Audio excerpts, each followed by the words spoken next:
जिसने चुप होना सीख लिया उसको चुप हमने नहीं रहने दिया।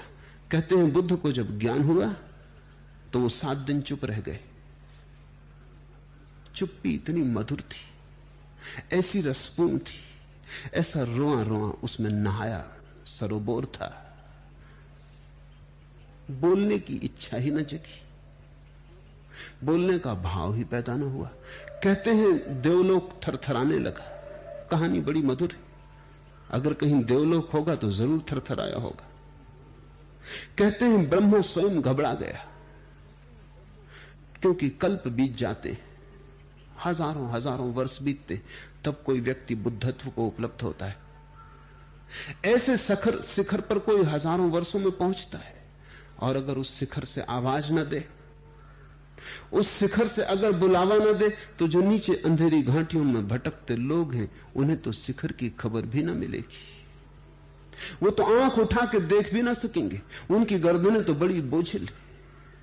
वस्तुतः वो चलते नहीं, सरकते, रेंगते। आवाज बुद्ध को देनी ही पड़ेगी, बुद्ध को राजी करना ही पड़ेगा। जो भी मौन का मालिक हो गया उसे बोलने के लिए मजबूर करना ही पड़ेगा। कहते हैं ब्रह्मा सभी देवताओं के साथ बुद्ध के सामने मौजूद हुआ, वो उनके चरणों में झुके। हमने देवत्व से ऊपर रखा है बुद्धत्व को, सारे संसार में ऐसा नहीं हुआ। हमने बुद्धत्व को देवत्व से ऊपर रखा है। कारण देवता भी तरसते हैं बुद्ध होने को। देवता सुखी होंगे, स्वर्ग में होंगे, अभी मुक्त नहीं, अभी मोक्ष से बड़े दूर है। अभी उनकी लालसा समाप्त नहीं हुई, अभी तृष्णा नहीं मिटी, अभी प्यास बुझी नहीं। उन्होंने और अच्छा संसार पा लिया है, और सुंदर स्त्रियां पाली, और सुंदर पुरुष पा लिए। कहते हैं स्वर्ग में कंकड़ पत्थर नहीं है, हीरे जवाहरात है। कहते हैं स्वर्ग के जो पहाड़ हैं वो शुद्ध स्फटिक मणि से बने। कहते हैं स्वर्ग में जो फूल लगते वो मुरझाते नहीं।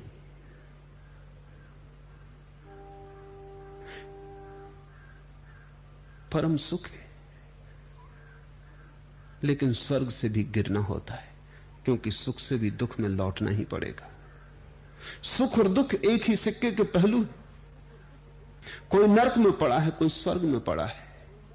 जो नरक में पड़ा है वो नरक से बचना चाहता है, जो स्वर्ग में पड़ा है वो स्वर्ग को पकड़े रखना चाहता है। दोनों चिंतातुर हैं, दोनों पीड़ित और परेशान हैं। जो स्वर्ग में पड़ा है वो भी किसी लोभ के कारण वहां पहुंचा है, जो नरक में पड़ा है वो भी किसी लोभ के कारण वहां पहुंचा है। एक ने अपने लोभ के कारण पाप किए होंगे, एक ने अपने लोभ के कारण पुण्य किए। लोभ में फर्क नहीं। बुद्धत्व के चरणों में ब्रह्मा झुका और उसने कहा कि आप बोलें। आप न बोलेंगे तो महादुर्घटना हो जाएगी।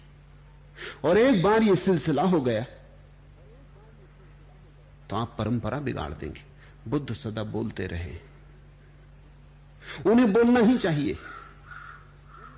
जो न बोलने की क्षमता को पा गए हैं उनके बोलने में कुछ अंधों को मिल सकता है, अंधेरे में भटकनों को मिल सकता है।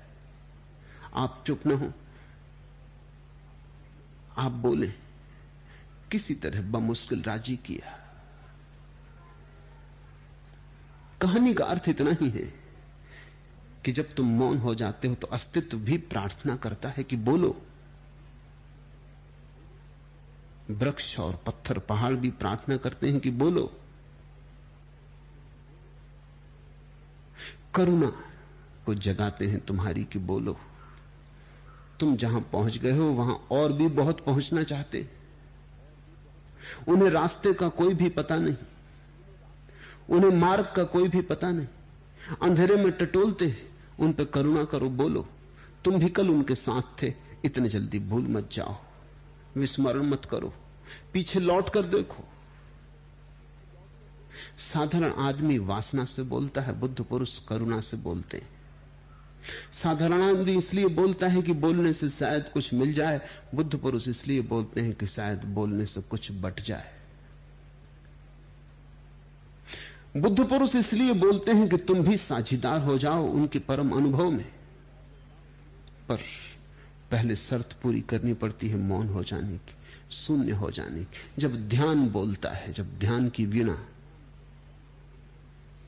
पर संगीत उठता है, जब मौन मुखर होता है, तब शास्त्र निर्मित होते। जिनको हमने शास्त्र कहा है वे ऐसे लोगों की वाणी है जो वाणी के पार चले गए थे, और जब भी कभी कोई वाणी के पार गया उसकी वाणी शास्त्र हो जाती है, आप्त हो जाती है, उससे वेदों का पुनः जन्म होने लगता है। तो पहले तो मौन को साधो, मौन में उतरो, फिर जल्दी ही वो घड़ी भी आएगी, वो मकाम भी आएगा जहां तुम्हारे शून्य से वाणी उठेगी। तब उसमें प्रामाणिकता होगी, सत्य होगा, क्योंकि तब तुम दूसरे के भय के कारण न बोलोगे, तुम दूसरों से कुछ मांगने के लिए न बोलोगे, तब तुम देने के लिए बोलते हो। भय कैसा? कोई ले तो ठीक, कोई न ले तो ठीक, ले तो उसका सौभाग्य, न ले तो उसका दुर्भाग्य। तुम्हारा क्या है? तुमने बांट दिया, जो तुमने पाया तुम बांटते गए, तुम पर यह लांछन न रहेगा कि तुम कृपण थे, जब पाया तो छिपा के बैठ गए। पर ऐसा कभी हुआ ही नहीं, ऐसा कभी होता ही नहीं, क्योंकि यह पाना कुछ ऐसा है कि इसमें बांटने की अभिप्सा साथ में ही आती, इसके भीतर ही छिपी आती। जैसे फूल जब खिलता है तो उस खिलने में ही गंध का बटना भी छिपा होता है। कोई फूल ये चाहे कि खिल तो जाऊं और बटू ना, तो असंभव होगा। इसलिए ब्रह्मा आए या नहीं इससे कोई फर्क नहीं पड़ता। ये कहानी है, बुद्ध को बोलना ही पड़ेगा। जब फूल खिलता है सुगंध को बिखरना ही पड़ेगा। जब दिया जलता है तो किरणें बरसेंगी ही चारों तरफ। कोई ब्रह्मा की जरूरत नहीं कि दिए से प्रार्थना करे। कहानी तो प्रतीक है, मधुर प्रतीक है। पहले मौन, फिर वाणी में सत्य का अवतरण। शुभ है, प्रारंभ है, घबरा मत जाना, डरना मत। पाखंड टूटने की घड़ी करीब आ रही। इब्तिदा से आज तक नातिक की है ए सरगुजस्त। पहले चुप था, फिर दीवाना हुआ, अब बेहोश है। ये तीन घड़ियां आती। पहले चुप था, फिर दीवाना हुआ, क्योंकि जैसे ही तुम चुप हुए दुनिया तुम्हें दीवाना कहेगी। इधर तुम चुप हुए तो उधर खबर फैलनी शुरू हुई कि तुम दीवाने हुए, कि तुम पागल हुए। ऐसे दुनिया अपनी रक्षा करती है। ऐसे दुनिया तुम्हें पागल न कहे तो फिर और लोग भी इस रास्ते पर जाने को आतुर हो जाएं। असल में दुनिया अपनी रक्षा करती है, क्योंकि तुम्हें देख के औरों के मन में भी उठती है आवाज। लेकिन तब बड़ा हेरफेर करना पड़ेगा, जिंदगी का ढांचा बदलना पड़ेगा। वो जरा ज्यादा है, मुश्किल है। तुम पागल हो, ऐसा तुम्हें पागल कह के आदमी निश्चिंत हो जाते हैं कि पागल है, छोड़ो भी उसकी बात। मेरे सन्यासियों को लोग पागल ही समझते हैं।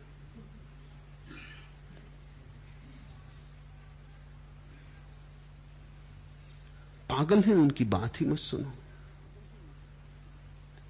ऐसे वो तुम्हें पागल कह रहे हैं ये नहीं, ऐसे वो इतना ही कह रहे हैं कि आकर्षित तो वो भी हो रहे हैं, लेकिन भयभीत हैं, कमजोर हैं, कायर हैं। तुम्हें पागल कह के वो अपने को बचाने की कोशिश कर रहे हैं। तुम अगर पागल सिद्ध हो जाओ तो ये झंझट मिटे, अन्यथा तुम उन्हें भी बुलाए ले रहे हो, उन्हें भी तुम आकर्षित किए ले रहे हो, उन्हें भी तुम खींचे ले रहे हो। उस खिंचाव को झुठलाने के लिए उस आक्रमण से बच जाने के लिए वो तुम्हें पागल घोषित कर रहे हैं। पहले चुप था, फिर हुआ दीवाना।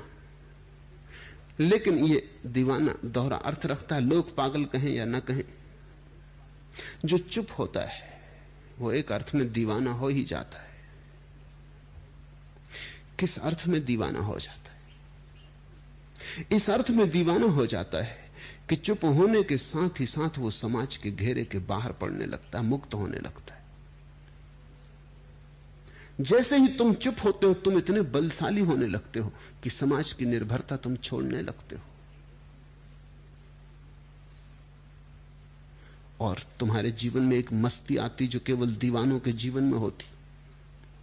तुम्हारे चेहरे पर एक नई रौनक आ जाती, तुम्हारी आंखें किसी और ही ओस से भर जाती, तुम्हारे पैर चलते हैं, जमीन पर पड़ते नहीं।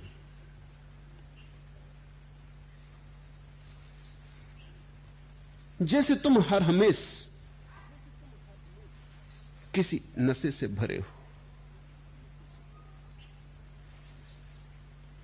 आज की सुबह मेरे कुफ्र, आज की सुबह मेरे कैफ का अंदाज न पूछ।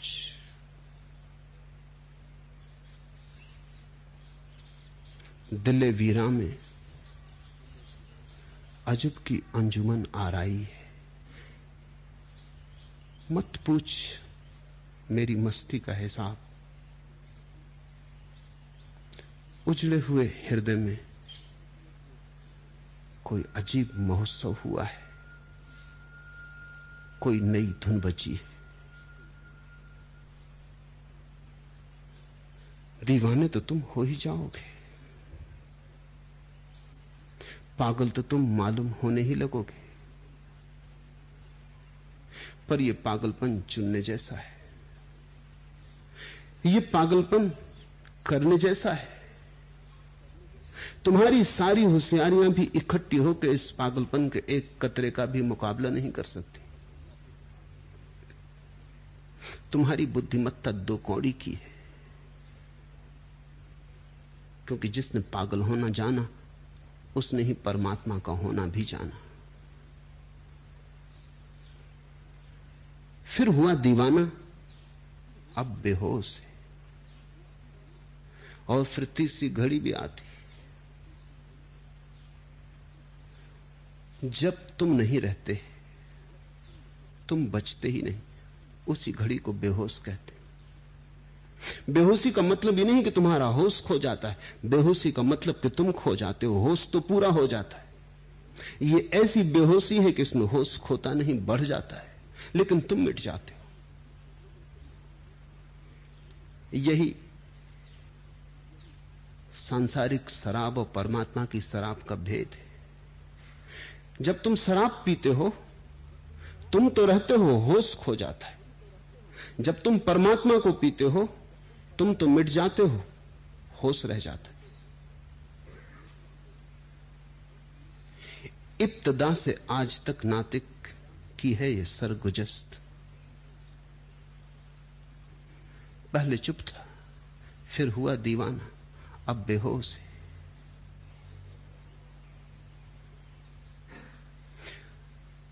घबराना मत, यही तो सद्गुरु की जरूरत हो जाती। तुम्हारा डर स्वाभाविक है। अब तक जिस ढंग से तुम जिए वो सब लड़खड़ा जाएगा। अब तक जिसको तुमने जिंदगी समझी थी, अब जिंदगी मालूम ना होगी। अब कहीं दूर ने तुम्हें पुकारा, अब तुम चल पड़े किसी ऐसी खोज में जहां आदमी को अकेला ही जाना पड़ता है, जहां राजपथ नहीं, जहां बस पगडंडियां भी पहले से तैयार नहीं, चलते हो बस उतनी ही तैयार होती। दुनिया तो यही समझेगी कि तुम गए, दुनिया तो यही समझेगी कि तुम मुर्दा हुए। मोहब्बत ने उम्र अबद हमको बख्शी, मगर सब यह समझे फना हो गए हम। लोग यही समझे कि मर गया ये आदमी, पहले समझेंगे पागल, फिर समझेंगे मृत। लोग भूल ही जाएंगे तुम्हें कि तुम हो भी, ऐसा किनारा काट के निकल जाएंगे। दुनिया यही समझेगी ये आदमी समाप्त हुआ। लेकिन तुम्हारे भीतर जो घटा है वो तुम ही जानते हो। तुम्हारे भीतर जो मेघ मल्हार जगी वो तुम ही जानते हो। तुम्हारे भीतर आषाढ़ के मेघों को देखकर जो मोर नाचने लगे वो तुम ही जानते हो। तुम्हारे भीतर तो अमृत बरसा है, मृत्यु समाप्त हुई है, लेकिन लोगों के लिए तुम लगोगे कि मृतक हो गए। मौन से शुरुआत होती,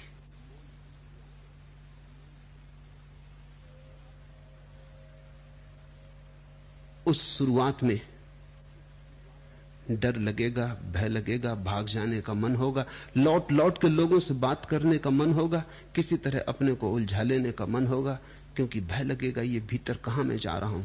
क्योंकि जो तुम्हारी गहराई है भीतर वो तुमसे भी गहरी है, वो तुमसे पार है। उस गहराई में उतरते वक्त मौत रास्ते में पड़ेगी, ऐसा लगेगा कि मरे गए। ध्यान में मृत्यु घटती, ध्यान सूली है, लेकिन सूली के बिना सिंहासन नहीं। ध्यान में जो मरता है वही परमात्मा में जगता है। संसार से तो तुम मृतवत हो जाते हो और परमात्मा तुम में जीवंत हो जाता है। मरने की तैयारी रखना, क्योंकि वही साधन